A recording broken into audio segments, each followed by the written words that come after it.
Gajanan developers Pune यांच्याकडून आता पंढरपुरात इसबाबी कलश मंगल कार्यालय येथे साकारला जातो आहे भव्य गजानन टॉवर 10 मजली ट्विन बिल्डिंगचा प्रकल्प।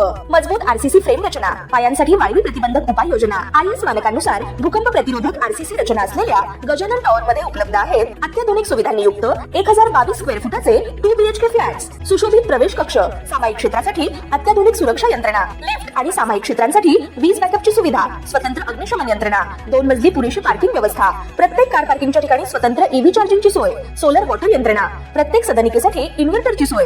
इसबाबी कलश मंगल कार्यालया शेजारी साकारल्या जात असणाऱ्या गजानन टॉवर मध्ये आजच आपला हक्काचा आणि आधुनिक सुविधांनी परिपूर्ण अलिशान फ्रीसाठी संपर्क क्रमांक 7677700025। ताज्या घडामोडी पाहण्यासाठी आमच्या YouTube चॅनलवरील PVR म्हणजेच पंढरी वार्ता या न्यूजला सबस्क्राइब करा आणि शेजारील बेल आयकॉनवर क्लिक करा। मंगळवेढा तालुक्यातील नंदेश्वर परिसरात झालेल्या अवकाळी पावसामुळे शेतकरी व नागरिकांचे मोठ्या प्रमाणात नुकसान झाले आहे। अचानक झालेल्या पावसाने बेदाणे उत्पादनासाठी उभारण्यात आलेल्या शेडचे मोठे नुकसान झाले असून शेतकऱ्यांचे आर्थिक गणित पूर्णपणे कोलमडले आहे।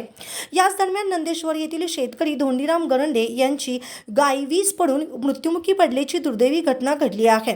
शासनाच्या माध्यमातून बाधित शेतकऱ्यांना तात्काळ मदत मिळवून देण्यासाठी मी स्वतः पाठपुरावा करणार आहे।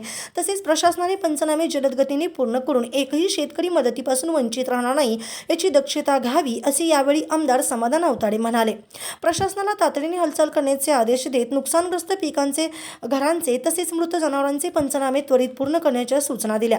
तसेच पंढरपूर मंगळवेढा विधानसभा मतदारसंघातील सर्व बाधितांना शक्य तितक्या लवकर आर्थिक मदत मिळवून देण्याबाबत संबंधित शेतकऱ्यांना स्पष्ट निर्देश दिले। यावेळी प्रांत अधिकारी BR माळी, तहसीलदार मदन जाधव, तालुका कृषी अधिकारी मनीषा मिसाळ तसेच पंचायत समिती सभापती दीपाली ताड, जिल्हा परिषद सदस्य प्रदीप खांडेकर, उपनगराध्यक्ष येताळा भगत तसेच पंचायत समिती सदस्य अप्पासाहेब निकम, मंडळ कृषी अधिकारी बालाजी टेकाळे, कृषी पर्यवेक्षक धाणे, सहाय्यक दीपक कोकरे तसेच तलाठी महेश राऊत, पशुधन विकास अधिकारी कुंभार आदी उपस्थित होते।